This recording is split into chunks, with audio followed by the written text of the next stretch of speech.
பாகிஸ்தான் தலைநகரான இஸ்லாமாபாத்தில் petrol diesel தட்டுப்பாடு ஏற்பட்டிருப்பதாக தகவல் ஒன்று வெளியாகி இருக்கிறது.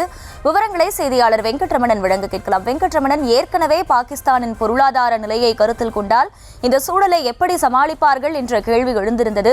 முன்னதாக அவர்கள் IMF-இடம் நிதி கேட்டிருந்ததும் அனைவரும் அறிந்த ஒரு விஷயம்தான். இந்த சூழலை தான் இப்ப பெட்ரோல் டீசல் தட்டுப்பாடு அப்படிங்கிற ஒரு செய்தி வெளியாகி இருக்கு. இப்ப பாகிஸ்தானை பொறுத்த வரைக்கும் இந்த பெட்ரோல் டீசல் முக்கியமான சோர்ஸ் எந்த நாடுல இருந்து வருது? இப்ப அவங்க இருக்கக்கூடிய தரவுகள் என்னென்ன விஷயங்கள்லாம் சொல்லுது? இது பற்றிய விவரங்கள் என்ன? நிச்சயமாக இந்தியா பாகிஸ்தானுக்கு தகுந்த பதிலடியை கொடுத்திருக்கக்கூடிய இந்த சூழ்நிலையில பாகிஸ்தான்ல ஏற்கனவே நீங்கள் குறிப்பிட்டது போலவே கடுமையான ஒரு பொருளாதார நெருக்கடி ஏற்பட்டிருக்கக்கூடிய ஒரு சூழ்நிலையில தற்பொழுது பெட்ரோலுக்கும் ஒரு கடும் தட்டுப்பாடு என்பது ஏற்பட்டிருக்கிறது.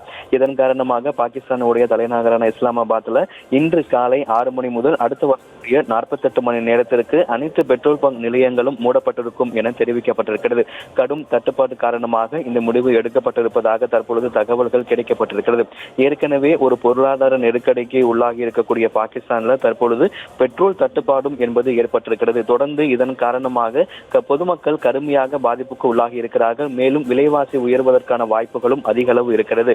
இந்தியா தகுந்த பதிலடியை பாகிஸ்தானுக்கு கொடுத்து கொண்டிருக்கக்கூடிய இந்த ஒரு சூழ்நிலையில பாகிஸ்தானுடைய தலைநகர் இஸ்லாமாபாத்ல இன்று காலை 6 மணி முதல் அடுத்த 48 மணி நேரத்திற்கு பெட்ரோல் பங்குகள் அனைத்தும் மூடப்பட்டிருக்கும். இதற்கு காரணமாக சொல்லப்படுவது கடும் தட்டுப்பாடு என்பது ஏற்பட்டிருக்கிறது. ஒரு புறம் பொருளாதார நெருக்கடி, மற்றொரு புறம் பெட்ரோல் டீசல் தட்டுப்பாடு, மற்றொரு புறம் விலைவாசி உயர்வு, இதெல்லாம் காரணமாக பாகிஸ்தானுடைய பொதுமக்கள் கடும் இன்னலுக்கு சந்திக்கக்கூடிய ஒரு சூழலும் ஏற்பட்டிருக்கிறது. தொடர்ந்து பாகிஸ்தான் பல்வேறு நெருக்கடிகளை சந்தித்திருக்கக்கூடிய ஒரு சூழ்நிலையில தற்பொழுது இன்று காலை 6 மணி முதல் அடுத்து வரக்கூடிய 48 மணி நேரத்திற்கு இஸ்லாமாபாத் தலைநகர் எல்லைக்கு உட்பட்ட பகுதிகளில் அனைத்து பெட்ரோல் பங்குகளும் அடுத்த 48 மணி நேரம் மூடப்படும் என தற்பொழுது தகவல்கள் கிடைக்கப்பட்டிருக்கிறது. விவரங்களுக்கு நன்றி வெங்கட்ரமணன்.